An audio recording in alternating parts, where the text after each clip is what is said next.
አራዳ ፓርክና ወዳጅነት ፓርክ መካከል አፓርትመንቶች እንዲሁም ለንግድ ተመራጭ በሆነው በመሃል ተክለ ሃይማኖት የንግድ ሱቆችን ይዘንሎት መተናል። ቤተ መንግስት አቅራቢያ አራዳ ፓርክ ፊት ለፊት ከ30% እውነተኛ ቅናሽ ጋር በካሬ በ73500 ብር ብቻ ከባለ 1 እስከ ባለ 3 መኝታ አፓርትመንቶችን ከሜሪትስ ፕሮፐርቲ ይዘንሎት ቀርበናል። በጥሬ ገንዘብ ለሚከፍሉ 30% ቅናሽ የተደረገባቸውን ባለ 1 መኝታ በ3.6 ሚሊዮን ብር አጠቃላይ ክፍያ፣ ባለ 2 መኝታ በ6.9 ሚሊዮን ብር አጠቃላይ ክፍያና ባለ 3 መኝታ በ9.5 ሚሊዮን ብር አጠቃላይ ክፍያ አቅርበንሎታል። እንዲሁም ከ10% ቅድመ ክፍያ ጀምሮ በ3 ዓመት የግንባታ ሂደት እየከፈሉ የቤት ባለቤት ይሆኑ።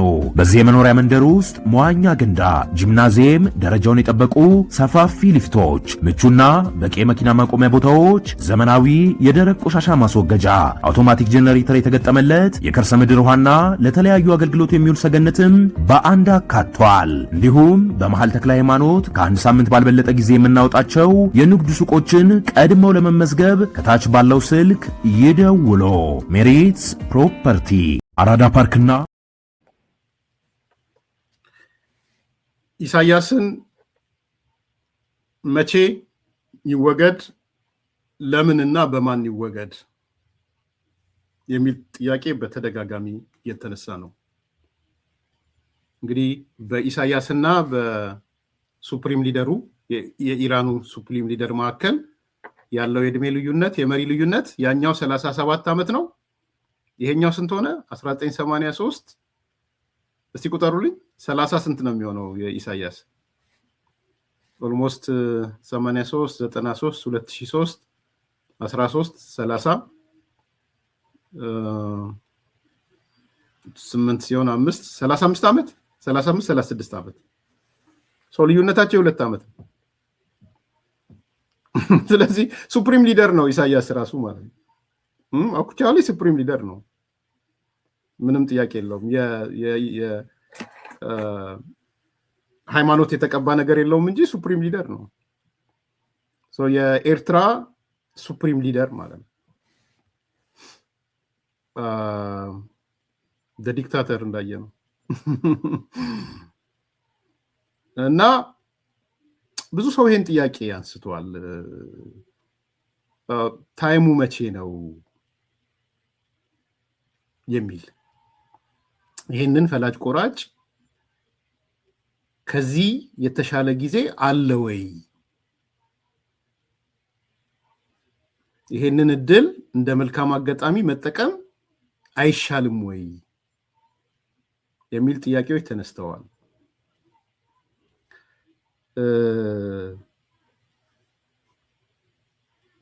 ብዙ አስቤበታለሁ እውነት ለመናገር። የመንግስት አቋም እንደሆነ አላውቅም፣ ማወቅም አልፈልግም። በሚናገሩ ሰዓት ይናገሩ። እንደ አንድ በጥልቀት የወቅቱን ጉዳዮች እንደሚከታተል በኢሳያስ ላይ ጥናት እንደሰራ ሰው ጊዜን ሰጥቼ ወቅቱ አሁን ነው ብዬ ነው ማምነው። this is the right time ኢሳያስን የማስወገጃ ሰዓት አሁን ነው ብዬ ነው ማምነው። ሎፍ ታይሚንግ ላይ ድርጊቱ ከጊዜው ጋር ማች ያደረገበት ጊዜ ነው። እሱ ደግሞ ሲሆን ውጤታማ ይሆናል። ይሄ ጊዜ ማለፍ የለበትም የሚል እንግዲህ የኢትዮጵያ መንግስት ቁመና ምን ያህለው ምናምን አላውቅም። ሆነስትሊ ነው የምነግራችሁ። ከማየው ነገር ከውጪ ከምታዘበው ጥሩ ዝግጅት እንዳለ ፊል አደርጋለሁ። ጠንካራ የሚሊቴሪ አቅም እየተገነባ እንደሆነ ፊል አደርጋለሁ። ያም ሆነ ግን የኢትዮጵያ መንግስት እንደ መንግስት፣ የኢትዮጵያ ህዝብ እንደ ህዝብ፣ የኤርትራ ህዝብ እንደ ህዝብ፣ የኤርትራ ተቃዋሚዎች እንደ ተቃዋሚ ኢሳያስን የማስወገጃ ሰዓት ይሄ ሰዓት ነው ብዬ ነው ማምነው። the right time with the right action ማለት ነው። ላው ኦፍ ታይሚንግ ካወራን አይ ቲንክ አሁን በፍጥነት ተነጋግረን ኢሳያስን የማስወገድ ስራ ላይ ነው መነጋገር ያለብን።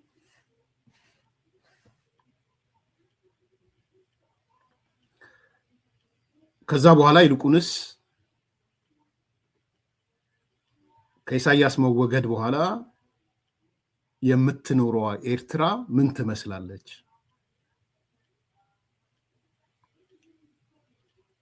ቀጥሉ። ከኢሳያስ በኋላ የምትኖረው ኤርትራ ከኢትዮጵያ ጋር ምን አይነት ግንኙነት ይኖራት? የኢትዮ ኤርትራ ግንኙነት ወዴት ይሄድ? ኢሳያስ በሚወገድ ሰዓት እንዴት ኃላፊነት ባለው መልኩ ሪጅሙ ይወገድ? ይህንን መነጋገሪያ ሰዓት ነው። ስለዚህ ኤርትራ ከኢሳያስ በኋላ የሚል ውይይት መከፈት አለበት። ውይይትና አክሽን ብዬ ነው ማምነው።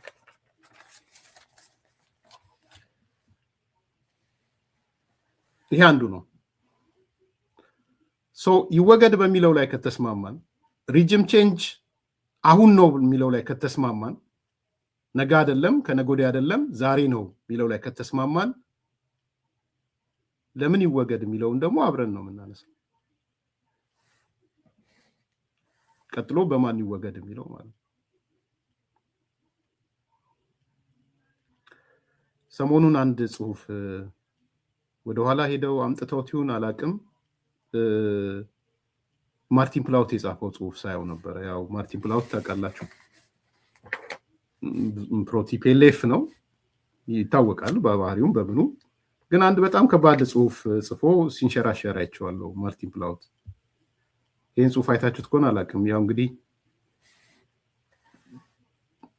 ሃው ኤርትራ ቢኬም ማፊያ ስቴት የሚል አንድ ጽሁፍ በ20/02/2026 የተለጠፈ ነው። ማርቲን ፕላውት የሚል እና በጣም የሚገርም ጽሁፍ ነው። ይሄ ጽሁፍ የሆነ ሪሰርችን የተሰራበት የቆየ ጽሁፎች ያሉበት ይመስላል። እንደ ድጋሚም ለጥፈውት ሊሆን ይችላል አላቅም። ያው ዴቱንም እዛ ላይ እንደምታዩት ነው። በቃ ማፊያ ስቴት ነው የሚለው እዚህ ላይ እንደብያችሁት።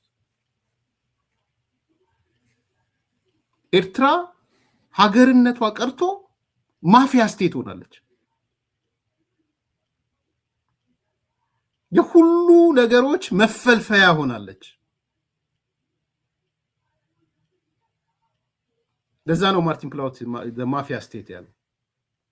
ክሪሚናል ስቴት ይላታል። ክሪሚናል ኦርጋናይዜሽን ነው የሚላት። መቼም አፍቅሮ ብልጽግና አፍቅሮ የኢትዮጵያ መንግስት አይደለም ይሄ ሰውዬ፣ ሁላችሁም የምታውቁት ነው።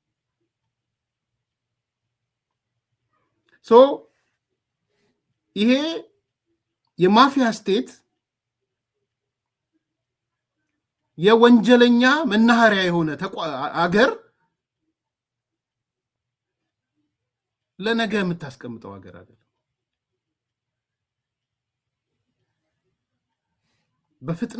በፍጥነት ማስወገድ ያለብን ኤንድ የአሁኑን መልካም እድል ደግሞ አሁን እንግዲህ ይሄን ነገር እያነጋገረን ያለው የተፈጠረው እድል ነው አይደል? እያነጋገረን ያለው ለአሜሪካን የሚቻል ለእስራኤል የሚቻል ለኢትዮጵያ የማይቻል የሚባል ነገር የለም። ፕሬዚዳንት ትራምፕ ወጥቶ ሪጅም ቼንጅ ብሏል አይደል? ኢራን ላይ the same token እኛም ሪጅም ቼንጅ ማለት እንችላለን ማለት ነው። አሜሪካ ላይ የሚጮሁ ሰዎች ይጮሁብን ሲጮሁ ስላላየን ማለት ነው ብዙ። ስለዚህ ማርቲን ፕላውት እንዳለው ክሪሚናል ኦርጋናይዜሽን ነው አገሪቷ ራሷ ማለት ነው። ክሪሚናላይዝ እያደረጋት ነው። የማፊያዎች አገር ሆናለች አገሪቷ።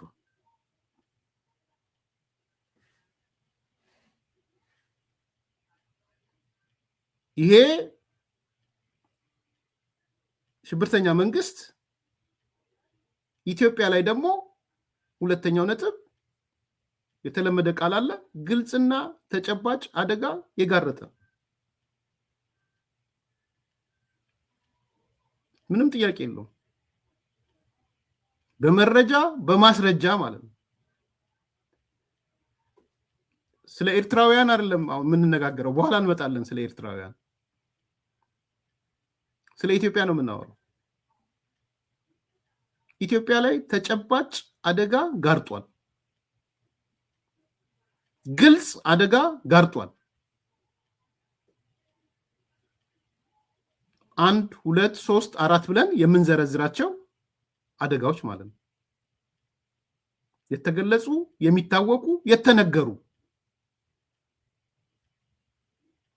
ትልልቅ ኢንተርናሽናል ሚዲያዎችም የገለጿቸው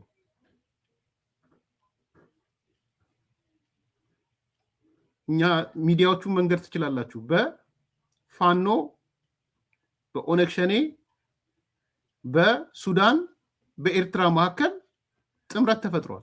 አሊያንስ አለ። ይሄ ጥምረት የተነገረ ብቻ ሳይሆን በሚዲያዎች የተገለጸ ነው። እነዚህ ኢኮኖሚስት የገለጹት ነው። ስለዚህ ከኢትዮጵያ ታጣቂዎች ጋር አብሮ ሆኖ ኢትዮጵያን አደጋ ላይ የሚጥል ስራ እየሰራ ያለ ማፊያ መንግስት ነው። ማርቲን ፕላውት እንዳለው ማለት ነው። ለኤርትራውያን ብለን አይደለም የምንነጋገረው።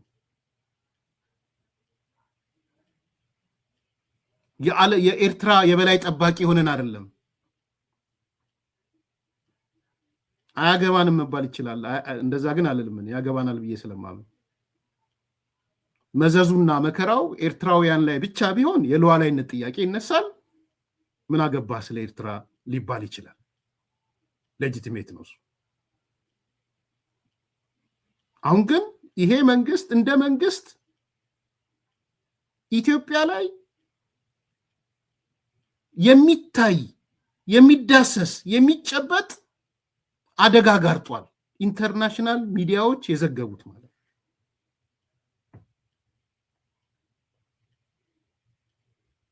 ይህ አንደኛው ነው። ሁለተኛ የኢትዮጵያን መሬት በኃይል ተቆጣጥሮ ይዟል።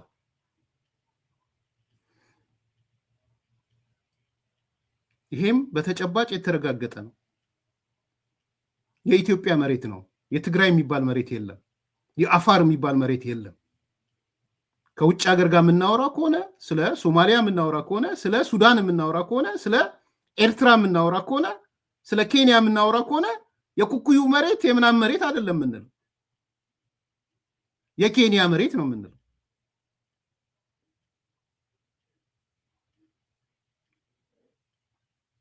ይሄም የኢትዮጵያ መሬት የኢትዮጵያ መሬትን ተቆጣጥሮ ይዟል። በመረጃ በማስረጃ የተደገፈ ማለት ነው። ሁለተኛ ምክንያት እሱ ነው። ሶስተኛ ምክንያት ኢትዮጵያን በዓለም አቀፍ ደረጃ ለመዝጋት የሚካሄዱ ከታሪካዊ ጠላቶቻችን ጋር እየተሳሰረ አክሲስ ኦፍ ኢቪል እየፈጠረ የጥፋት ዘውግ እየፈጠረ በአደባባይ አይተነዋል። አሸባሪዎች እያሰለጠነ እያሰማራ ከመንግስታት ጋር እየሄደ እየተነጋገረ የሱዳኑ ጥሩ ምሳሌ ነው። አሸባሪዎች የሚረዳው አልሻባብ፣ ግማሹ አልሻባብ እኮ የሚረዳው በኢሳያስ። ስለዚህ የብሔራዊ ደህንነት አደጋችንን የሚሆኑ ነገሮችን ፈጥሯል ይሄ ሰውዬ። ሶስተኛው ነጥብ እሱ ነው። አራተኛ በሀገራችን ውስጥ ጉዳይ ከታጣቂዎቹ ባሻገር ገብቶ እየፈተፈተ ነው።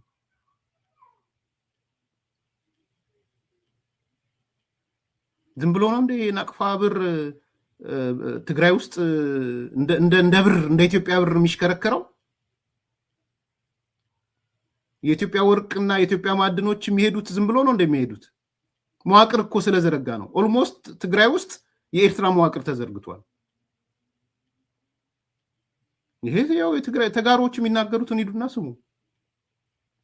መዋቅር ደንበኛ መዋቅር ዘርግቷል። መዋቅር ዘርግቶ ኢትዮጵያውያን ከአካባቢያቸው ደንግጠው ተፈናቅለው እንዲወጡ ነው እያደረጋቸው ያለ። ዛሬ እኮ ትግራይ ውስጥ የኢትዮጵያ ወጣቶች፣ የትግራይ ወጣቶች፣ የትግራይ ባለሀብቶች ደንግጠው እኮ ወደ አዲስ አበባ እየመጡ ያሉት ሻዕቢያ እየገባ ስለሆነ እኮ።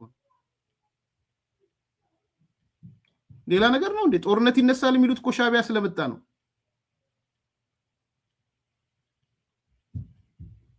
ሻዕቢያን ደግሞ ያውቁታል። ምን አይነት ስራ ሲሰራ እንደነበረ ገብቶ ምን እንደፈጸመ ይታወቃል። ሊደብቁት የማይችሉት ነው።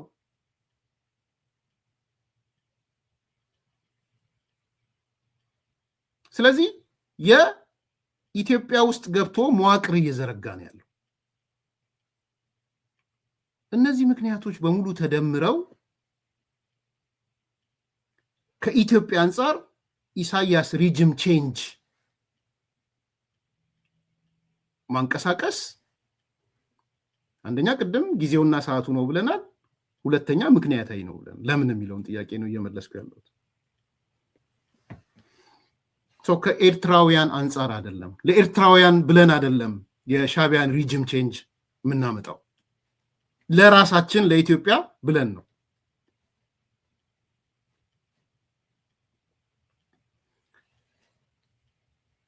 መቼ ዕለት ሳነሳላችሁ ነበረ።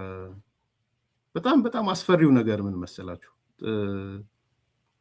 አሁን ለምሳሌ ትራምፕ ምን አለ? የሽብርተኛ መንግስት ብሎ ሲናገር ሰምታችኋል አይደል? ኢራን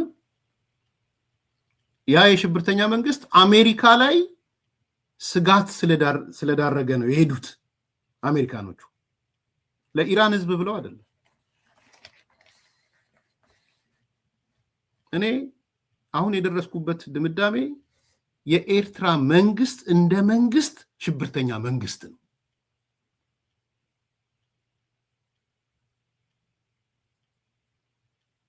መንግስቱ ራሱ ስቴት ማሽኑ ማፊያ ብቻ አይደለም፣ ሽብርተኛ መንግስት ነው። እንደ ሽብርተኝነት ይፈለፍላል፣ ያሰራጫል። በዛ ደረጃ ነው ያለው።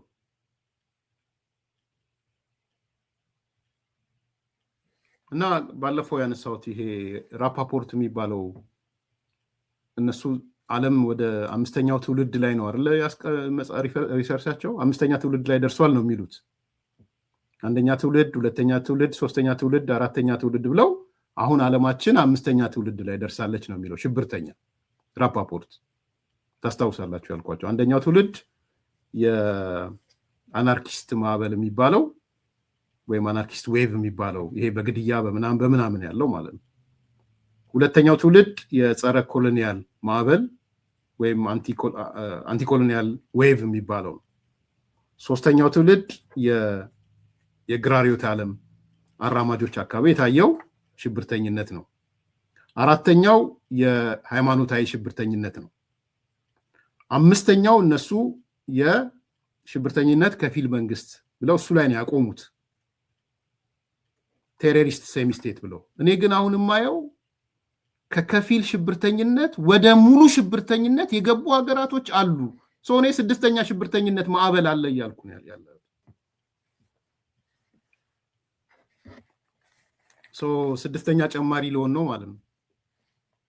ወደ ሙሉ ሽብርተኝነት የገባ አገር አለ። ውይይቱ በዚህ ጉዳይ ላይ ተመራማሪዎቹና ባለቤቶቹና ራፓፖርት 6ኛውን ቢጀምሩት ጥሩ ነው ብዬ አምናለሁ። ያንን የጻፍኩት በነገራችን እና ኤርትራ ምሳሌ ብትወሰድ ኤርትራ የሙሉ ሽብርተኛ መንግስት ክራይቴሪያዎችን የምታሟላ ናት። መንግስቱ እንደ መንግስት ማለት ነው። የሚያስተዳድረው ቦታ አለው፣ ታክስ ይቀበላል፣ ትርክቶች አሉት። የትልቅ ነበርን እንዲህ ነበርን፣ ኤክሰፕሽናሊዝም አላቸው። የሀገሩን ዜጋ ባሮ ጨርሷል። እስር ቤት ናት፣ ትልቅ እስር ቤት ናት። አገር ሳትሆን እስር ቤት ናት። ጀነራል አበበ ገረሱ እንዳለው ኤርትራ በራሷ እስር ቤት ናት። አሁን ኖርማል እስር ቤትም የለም፣ በቃ እስር ቤት ናት በራሷ። ወጣቶቹ አልቀው ሽማግሌዎቹ እያለቁ ነው ያሉት። ህገ መንግስት የለም፣ ህግ አውጪ፣ ህግ አስፈጻሚ፣ ህግ ተርጓሚ የሚባል የለም፣ መንግስታዊ ቁመና የለም፣ በጀት የሚባል የለም፣ ሚዲያ የሚባል የለም ከስቴት ሚዲያ ውጪ፣ ባንክ የሚባል የለም። አንድ ነው ስቴት ሚዲያ ባንክ ነው ያለው። ጡረታ ምናምን የሚባል ነገር የለም። ታውቃላችሁ ኤርትራ ጡረታ የለም። ጡረታ ክፍያ የሚባል የለም። ለፍተ ከሞትክ ሞትክ ነው በቃ። ጡረታዬ ምናምን የሚባል እዚህ ኢትዮጵያ ውስጥ አባቶች አያቶቻችን እንደው በቃ ጡረታ የሚሉት የለም። ኤርትራ ጡረታ የሚባል የለም። ኤርትራ ጠቅላላ አንድ ሽብርተኛ የሚባል ሙሉ ሽብርተኛ የሚባል ሊያሟላ የሚችለውን ክራይቴሪያ አሟልተዋል። ከዛ ይፈለፍላል፣ ሽብርተኛ ስፖንሰር ያደርጋል፣ ይመግባል፣ ጎረቤት ሀገሮችን ይረብሻል። ስለዚህ ወደ ሙሉ ሽብርተኝነት ደረጃ ሄደዋል። ስለዚህ እኔ የስድስተኛው ሽብርተኛ ትውልድ the sixth generation ልዩ ምልክት አንዱ ለኔ ከጎረቤት አንጻር የኤርትራ መንግስት ነው ብዬ አስባለሁ። ማደግ አለበት ማለት ነው። ነው ምን አገባህ? አሁን ጥያቄው ምን አገባህ? ኤርትራዊ አይደለ ምን አይደለም ስድስተኛ ሽብርተኛ ማዕበል ወደ ሰባተኛም ለምን አያድግም? አገር ናቸው እነሱ። አንተ ምን አገባህ የሚል ጥያቄ ሊነሳ ይችላል። ለምን ቆረቆረህ?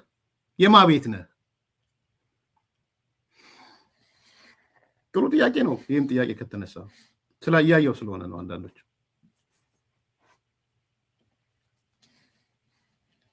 ሞክረው እስቲ በለው እንዲበለው ይላሉ። እሱን ለጊዜው ልተወውና ለምዶ ኮንሰርን የሚያደርገን እንደ ኢትዮጵያዊ ማንነት እንዳለው ሰው የኤርትራ መንግስት እንደ መንግስት ማፊያ መሆኑ ብቻ ሳይሆን ማፊያ ስቴት መሆኑ ብቻ ሳይሆን ሙሉ ሽብርተኛ መሆኑ ስድስተኛው ማዕበል ውስጥ መግባቱ ለምንድን ነው የሚያስጨንቀን?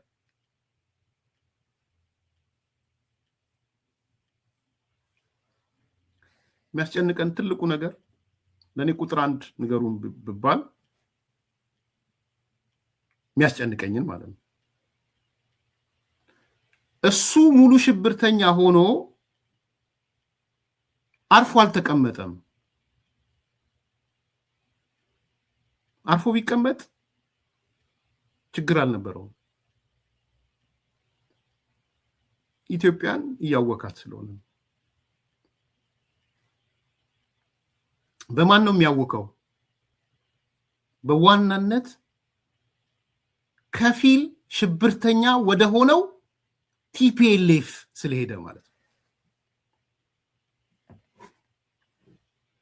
ትልቁ ስጋት ለኔ ቁጥር አንድ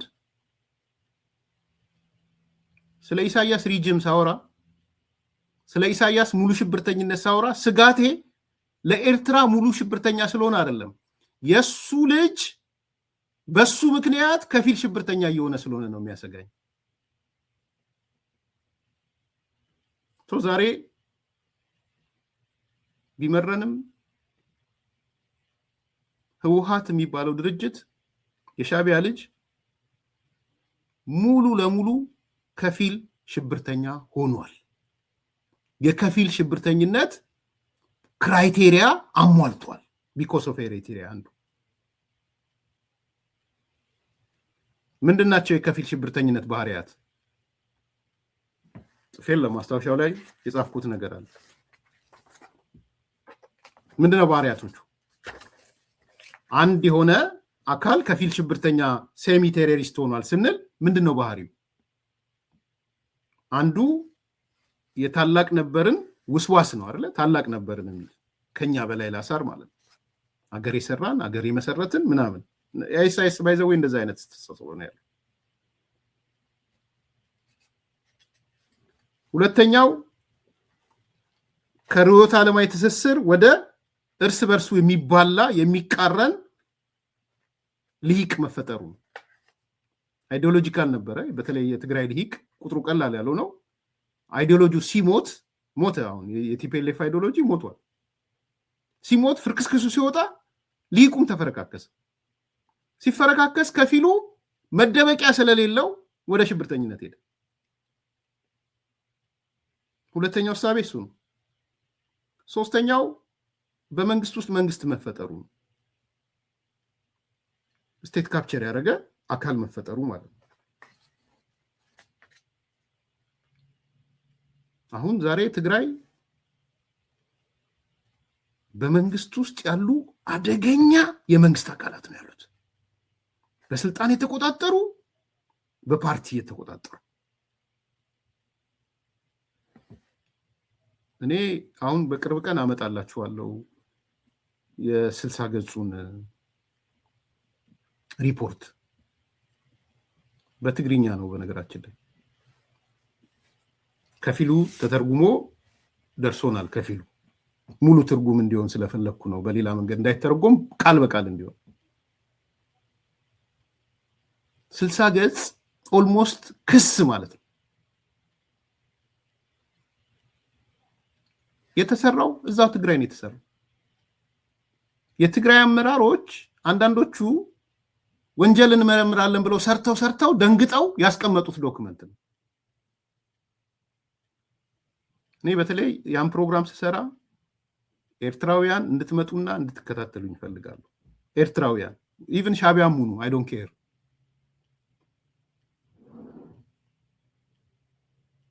ነው የምትሉት እንዲህ ነው እንደ የሚሰሩት ማለት ያ አንድ የሆነ ጽምዶ የፈጠረው ልጅ ማን ነው የሚባለው የውስጥ ሚስጥር የስልክ ልውውጣቸው ታስታውሳላችሁ? እኛ እኮ አናምናቸውም አማራጭ ስለሌለን ነው እንጂ ከቲፒኤልኤፍ ጋር የምናምናቸው አይደለም ምናምን ብሎ ያለውን ድምፅ ያሰማው መሰለኝ። እሱንም ጥሩትና ይስማ። ጥሩት፣ እሱንም ማረጋገጫ ነው የሚያገኘው። ኤርትራውያን ላይ የሰሩት ግፍ ነው እንዴ? ግፍ ኤርትራዊ ነው እያልኩ ብርሃነ ኤርትራዊ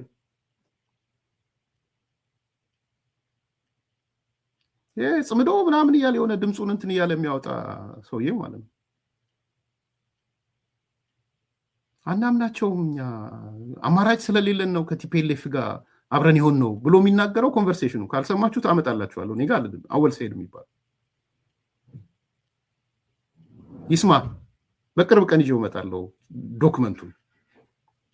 የተረጋገጠ ዶክመንት ነው ባይዘው። እኔ የሐሰተኛ ዶክመንት ምናምን ዶክመንት ይዤላችሁ መጥቼም አላቅም አላመጣም። ያመጣዎቹን ዶክመንት በወሩ እውነት ነው እያሉ ሲያወጡት አይታችኋል። ይሄም ሲሪየስሊ ግምገማ እንግባ ተባብለው በሞቀ ስሜት ውስጥ ሆነው በእያንዳንዱ ግለሰብ ላይ የግምገማ ነጥብ አስቀምጠው ሲያመጡት ደነገጡ፣ አስቀመጡት። 60 ገጽ ነው።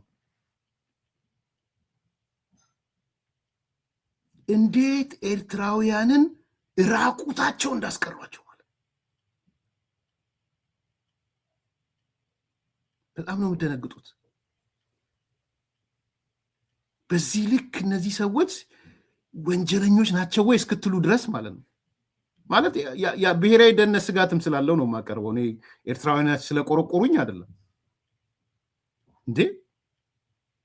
ትላንትና አንስቼላችኋለሁ፣ ደግሞዋለሁ። ከትላንት ወዲያ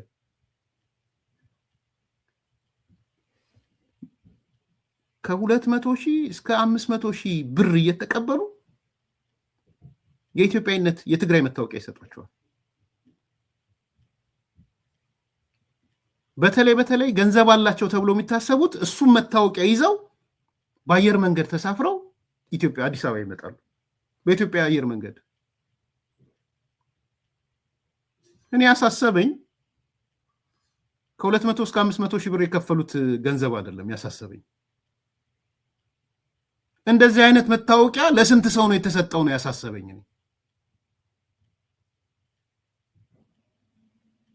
ከዛ ደግሞ አየር መንገድ ውስጥ እንዴት ሆኖ ነው እየገቡ ያሉት? እኮ በተጋሩነት ነው እየገቡ ያሉት። ግልጽ እንድትሆኑ ተጋሮች እሰየው ምናምን የምትሉ ከሆነ በእናንተ ስም ነው እየገቡ ያሉት። ስለ ሽብርተኝነት ነው እያወራን ያለ ነው። ስለ ሽብርተኛ ትውልድ ጄኔሬሽን 1 ጄኔሬሽን 2 ጄኔሬሽን 3 ጄኔሬሽን 4 ጄኔሬሽን 5 እኔ ደግሞ ጄኔሬሽን 6 ያልኩት ማለት ገንዘብ ጎሏቸው ኤርትራውያኖቹ 30 ነው 40 ምናምኖቹ ዘመድ አላቸው፣ ግን ገንዘብ ጎደላቸው። ከፖለቲከኞቹ ጋር ይነጋገሩና ሆቴል ያስቀምጧቸዋል ገንዘብ እስኪመጣ። ሆቴሉ አለበት፣ የባንክ ሰዎች አሉበት፣ ፖለቲከኞቹ አሉበት፣ የፖሊስ አዛዦቹ አሉበት። ቤተሰብ እስኪልክል ድረስ ሰብስበው አጉሯቸው ሆቴሎች ውስጥ ያስቀምጧቸዋል። አንድ ክፍል 2 ክፍል ውስጥ ዘን ገንዘቡ በተላከ ቁጥር ከሆቴሉ ይወጡ። ታዲያ ይሄ ሊቢያ ውስጥ ከተሰራው በምንድን ነው የሚለየው? $4000 ገና ብዙ ነው ያለው እሱ ገና ሽመልስ ሽሜ መታወቂያ ነው ያልኩ ያለው የኢትዮጵያ መታወቂያ ኢትዮጵያዊ የሚል ተጋሩ ኢትዮጵያዊ አድዋ የተወለደ መቀሌ የተወለደ ሽሬ የተወለደ ተብሎ ነው የሚሰጥ ባልከፋ። ይሄን ይዞ ግን ትልቁ ስራው ወደ አዲስ አበባ ነው የሚመጣው በአየር መንገድ። ይሄ ነው እየተሰራ ያለው ትግራይ ውስጥ። የትግራይ ማፊያ ቡድን እየሰራ ያለው ይሄ ነው። ይሄ ያሳስበናል። እንዴት አያሳስበንም?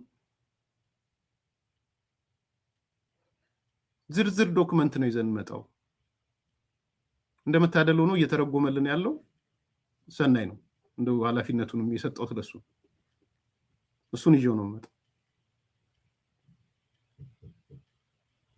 እና የኤርትራ ሽብርተኛ ሙሉ መሆን እኛን የሚያሳስበን ወደኛ መጥቶ ኢምፓክት ስለፈጠረ ነው። ተጽዕኖ ፈጥሮብናል። እነሱ ሙሉ ሽብርተኛ መንግስት ሆኑ፣ እኛ ሀገር ደግሞ ከፊል ሽብርተኛ መንግስት ፈጠሩ። ክልላዊ ከፊል ሽብርተኛ መንግስት ፈጠሩብን። ይህንን አምኖ መቀበል የሚያስፈልግ ይመስለኛል።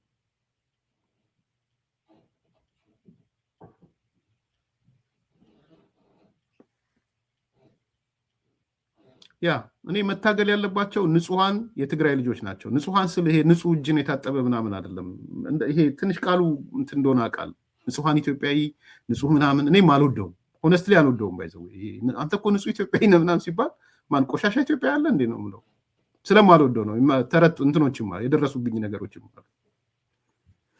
ሌላ ውስጥ አታስገቡኝ። የሆነ ብሔር ታፔላ ኖሯችሁ ኢትዮጵያ የምትሉ ከሆነ በአንዳንዶቹ ሰዎች አንተ እኮ ንጹህ ኢትዮጵያዊ ትባላላችሁ።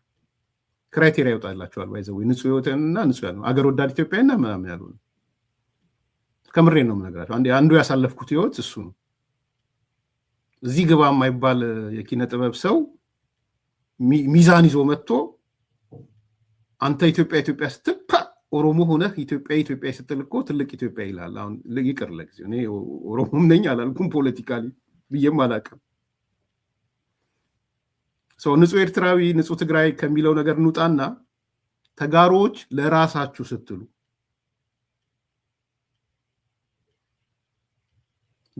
ስትሉ ይሄ ነገር አደገኛ ነው። በእናንተ ስም ነው መታወቂያ እየተሰጠ ያለው። ከ300,000 እስከ 500,000 ብር ይላል።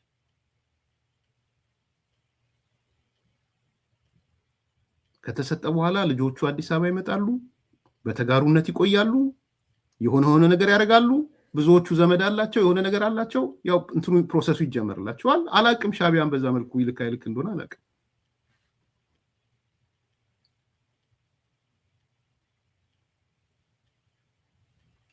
ሌላም ጉዳለ ማአት ነው። ስለዚህ የህወሓት ወደ ከፊል ሽብርተኝነት መሄድ ትልቁ ገፊ ምክንያት ትልቁ ሽብርተኛ ሻቢያ ስላለ ነው። እንደዛ እኔም ንጹሃንን ዴፊኒሽኑ በዛ እንዲወሰድ እፈልጋለሁ። ከሻቢያ ጋር ንክኬ የሌለው፣ ከቲፒኤልኤፍ ጋር ንክኬ የሌለው፣ ከምናምን ንክኬ የሌለው ሰው ንጹህነት መለኪያው እሱ እንዲሆን ማለት ያንን ነው ያነሳሁት።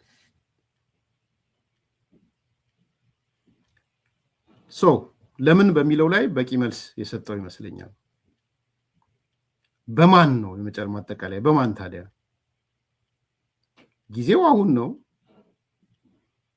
ኢሳያስ መወገድ አለበት አለን። the right time ነው ብለናል። ለምን የሚለው መልሰናል። ለኤርትራውያን ብለን ሳይሆን ለኢትዮጵያ ብለን ነው ብለናል።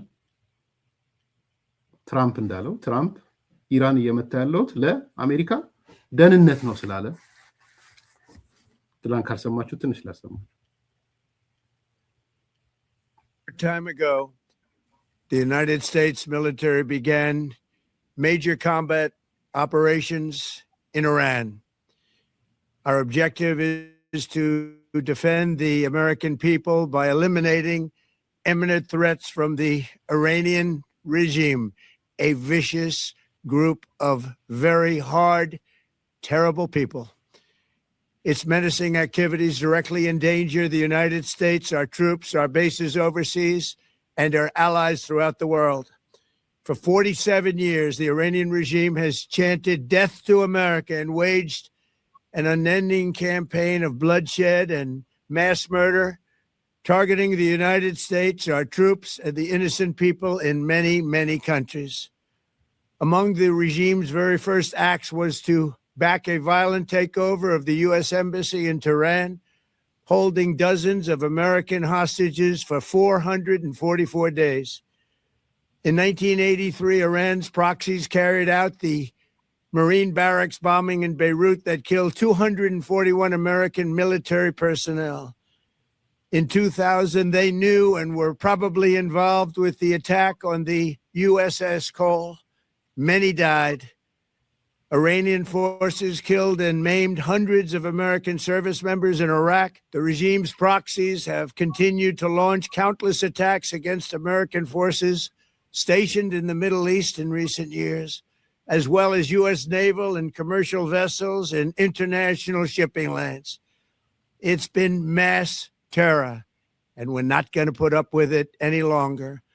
From Lebanon to Yemen and Syria to Iraq, the regime has armed, trained, and funded terrorist militias that have soaked the earth with blood and guts. And it was Iran's proxy, Hamas, that launched the monstrous October 7th attacks on Israel, slaughtering more than 1,000. ስታዳምጡ የኢራንን ገልብጡና በሻቢያና በኢሳያስ ገልብጡት። በሻቢያ መንግስት በኢሳያስ መንግስት ገልብጡት። እያንዳንዱ እዚህ ውስጥ ያሉት አረፍተ ነገሮች እንዴት ወደ ኢትዮጵያ እንደሚሰካኩ ማለት ነው። ምሁራኖችም ይሄን ስራ ስሩ፣ ውጭ ጉዳይም ይሄን ስራ። ትራምፕ ስለ ኢራን የብራራው ማብራሪያ የኢራን መንግስት የኤርትራ መንግስትስ ምን ይመስላል ከዚህ አንፃር የሚለውን በቃ ፓራሌል ማሳየት ነው። 1,000 innocent people, including 46 Americans, while taking 12 of our citizens hostage. It was brutal, something like the world has never seen before. Iran is the world's #1 state sponsor of terror and just recently killed tens of thousands of its own citizens on the street as they protested. It has always been the policy of the United States, in particular, my administration, that this terrorist regime can never have a nuclear weapon. I'll say it again. They can never have a nuclear weapon. That is why... ይበቃል። እስከ ዳር ሲሪየስሊ ወስደው ነው ወይ አሁን ሲሪየስሊ ወስደው ነው ወይ አይደለም የሚለው ነገር ያው ተግባሩንም አይታችኋል። ኢሹ ቤዝድ ነው እኮ አልኩኝ እኔ። ትራምፕ ያነሳቸው ነገሮች ስህተት አላቸው ወይ? ውሸት ነው የምትሉት አለ እስከ ዳር? ይሄ ውሸት ነው፣ ይሄ ውሸት ነው፣ ይሄ ውሸት ነው የምትሉት ያ ነው። ድብቅ ምክንያቱ ምንም ይሁን ምን ኢራንን ነዳጅ ሊቆጣጠር ነው ምናምን ነው ወዘተ ልትሉ ትችላላችሁ። መሬት ላይ የተነጠፈ እውነት አይደለም ወይ የሚያወራው ነው። እኔ ኒውክሌሩ ምናምኑ ብቻ አይደለም፣ እሱም በኋላ የሚታይ ነው። ቴሮሪስቶችን ስፖንሰር ታደርጋለች ኢራን፣ ሂዝቦላ እውነት፣ የማፊያ ስራ ትሰራለች እውነት፣ ሆስቴጅ ይፈጽማሉ እውነት፣ ዜጎቻቸውን እየገደሉ ተሰደው ይመጣሉ ወደ ኢትዮጵያ። እንዴ አንደኛ እኮ ስደት የምትቀበል ኢትዮጵያ ናት እኮ የኤርትራ ስደተኞችን ነው እውነት። ስለዚህ የነዚህ ድምር ውጤቶች ስቴት ስፖንሰር የሚያደርግ ሽብርተኛ ሀገር ያለበት እኛም ተመሳሳይ ነው ያለን። የኢሳያስ መንግስት ስቴት ስፖንሰር ሽብርተኛ ነው። ከዛም አልፎ አገር ውስጥ ያሉትን የኛን ኃይሎችም ወደ ከፊል ሽብርተኝነት እየወሰዳቸው ነው። ስለዚህ የምናስቀምጣቸው ምክንያቶች ተጨባጭ ምክንያቶች ናቸው። ኢሳያስን ለማስወገድ ሪጅም ቼንጅ ለማምጣት ከኢትዮጵያ አንፃር ግልጽ ነው። ያንን ነው ለማሳየት። ሶስተኛው በማን የሚለው ነው። በማን ነው መወገድ ያለበት ኢሳያስ? ይሄ ለረጅም ጊዜ ሲያከራክር የነበረ ነገር ይመስለኛል። እኔ የኢሳያስ መንግስት አሁን ባለው ሁኔታ በዋናነት ኤርትራውያን ነው የሚያስወግዱት። በዋናነት ቢኮስ ነገ ከነገ ወዲያ አገራቸው የሚረከቡት ኤርትራውያኖች ናቸው። ሉዓላዊነታቸውን መቀበል የግድ ነው ብዬ ነው ማምነው። ኤርትራውያን ሲያስወግዱ ግን የኢትዮጵያ ድጋፍ ያስፈልጋቸዋል ብዬ አምናለሁ። በጣም ፈጣን ድጋፍ። ይሄ ድጋፍ የኤርትራን ሉዓላዊነት የሚጥስ መሆን የለበትም። እኔ ብዙ አንዳንድ የማትስማሙ ሰዎች እንዳላችሁ አውቃለሁ። ለምሳሌ የኤርትራ መከላከያ ሰራዊት ጋራንቲ ሊሰጠው ይገባል። ለጊዜው መሳሪያውን ሊያወርድ ይችላል። ነገር ግን ነገ ከነገ ወዲያም የኤርትራ መከላከያ ሰራዊት በኤርትራ መከላከያ ሰራዊትነት ነው መቀጠል ያለበት። የኤርትራ መከላከያ ሰራዊትን የማፍረስ ስራ መስራት የለበትም። ተቆስ መግባት የለበትም። ኤርትራ እንደ አገር የመበታተን ፕሮጀክት ውስጥ አይደለም መገባት ያለበት። እንደ ሶማሊያ እንድትሆን አይደለም። እሱ የበለጠ ዲዛስተር ነው ለኢትዮጵያ። ኤርትራ ሀገርነቷ ተጠብቆ የዜጎቿም ፍላጎት ስለሆነ እኔ ባለኝ ኢንቨንተሪ እንትንም አረዳድም የሀገራዊ ሃኒሙኑ አልጠፋም። ኤርትራውያን ዘንድ ያለው ሃኒሙኑ የኢትዮጵያ መንግስትም ይሁን ኢትዮጵያውያን የኤርትራን አገርነት ተቀብለን ነው መንቀሳቀስ ያለብን ብዬ ነው ማለት። እንትኑንም የሪጅም ቼንጁንም የሚያፋጥነው እሱ ነው ብዬ ስለማምን ኤርትራ ሉዓላዊ ሀገር ናት። ሚሊቴሪዋ ሌላ ኢንስቲትዩሽን የላትም። ሌላ ተቋም ስለሌላት ተቋሞቿ መፍረስ የለባቸው ምናምን ልላችሁ አልችልም። ሌላ ኢንስቲትዩሽን ስለሌላት ህግ አውጪ ህግ ምናምን የሚባል የላትም። ተቋሞቿ መጠበቅ አለባቸው ምናምን ልላችሁ አልችልም በሌለበት።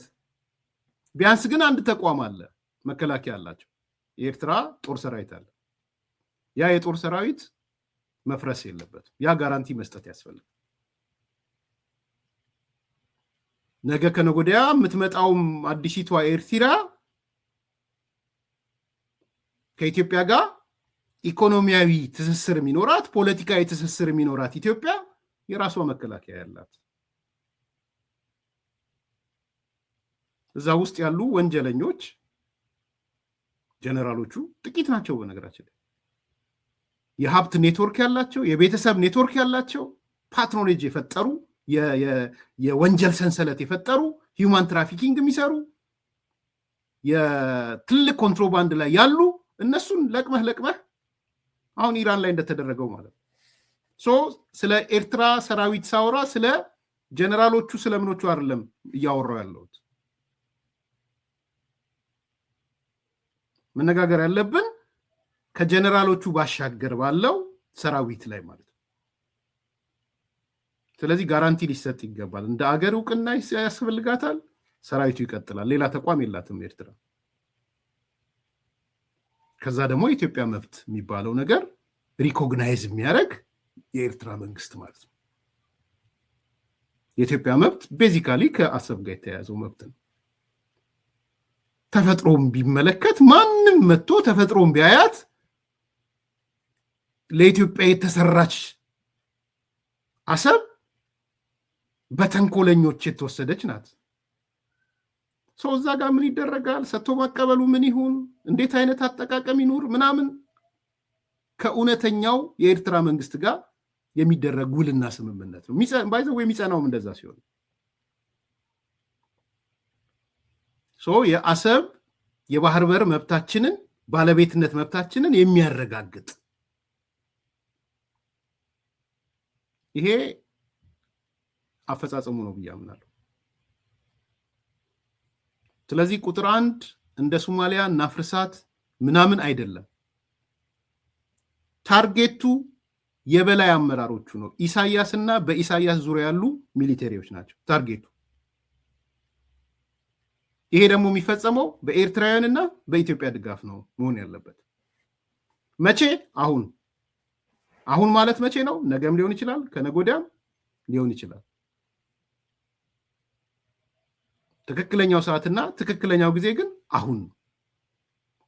ሶስቱም ጥያቄ ለጠይቃችሁኝ የኔ መልስ ይሄ ነው። ሳጠቃልል መቼ ላላችሁኝ ሪጅም ቼንጅ አሁን ብያለሁ። ለምን ለሚባሉት ዝርዝር ምክንያቶችን አቅርቤያለሁ። ከኢትዮጵያ ኮንቴክስት ማን ነው ታዲያ የሚለውን በዋናነት ኤርትራውያን የኢትዮጵያ ድጋፍ በተጨመረበት ማለት ነው። ይህን ስናደርግ ግን የሀገረ መንግስቱ የኤርትራን ሉዓላዊነት ባከበረ የኤርትራን መከላከያ ሌላ ተቋም ስለሌለ ጠብቆ የሚያቆይ ዋና ኃላፊዎቹን አስወግዶ ከኢትዮጵያ ጋር መልካም ግንኙነት የሚፈጥር የኢትዮጵያን የባህር በር ባለቤትነት የሚያረጋግጥ በተለይ ከአሰብ ጋር የተያያዘውን የባህር በር ባለቤትነታችንን የሚያረጋግጥ ይሄ መምሸትና መንጋት የለበትም ብዬ ነው ማምን። የመንግስት አቋም ነው ወይ አላቅም። መንግስት ምን እንደሚያስብ ኤርሚያስ የሚያስበው ነው የነገርኳቸው። ላይክ አድርጉ፣ ሰብስክራይብ አድርጉ፣ ሼር አድርጉ። መልካም ቀን። አራዳ ፓርክና ወዳጅነት ፓርክ መካከል አፓርትመንቶች እንዲሁም ለንግድ ተመራጭ በሆነው በመሃል ተክለ ሃይማኖት የንግድ ሱቆችን ይዘንሎት መተናል። ቤተ መንግስት አቅራቢያ አራዳ ፓርክ ፊት ለፊት ከ30% እውነተኛ ቅናሽ ጋር በካሬ በ73500 ብር ብቻ ከባለ 1 እስከ ባለ 3 መኝታ አፓርትመንቶችን ከሜሪትስ ፕሮፐርቲ ይዘንሎት ቀርበናል። በጥሬ ገንዘብ ለሚከፍሉ 30% ቅናሽ የተደረገባቸውን ባለ 1 መኝታ በ3.6 ሚሊዮን ብር አጠቃላይ ክፍያ፣ ባለ 2 መኝታ በ6.9 ሚሊዮን ብር አጠቃላይ ክፍያና ባለ 3 መኝታ በ9.5 ሚሊዮን ብር አጠቃላይ ክፍያ አቅርበንሎታል። እንዲሁም ከ10% ቅድመ ክፍያ ጀምሮ በ3 ዓመት የግንባታ ሂደት እየከፈሉ የቤት ባለቤት ይሆኑ።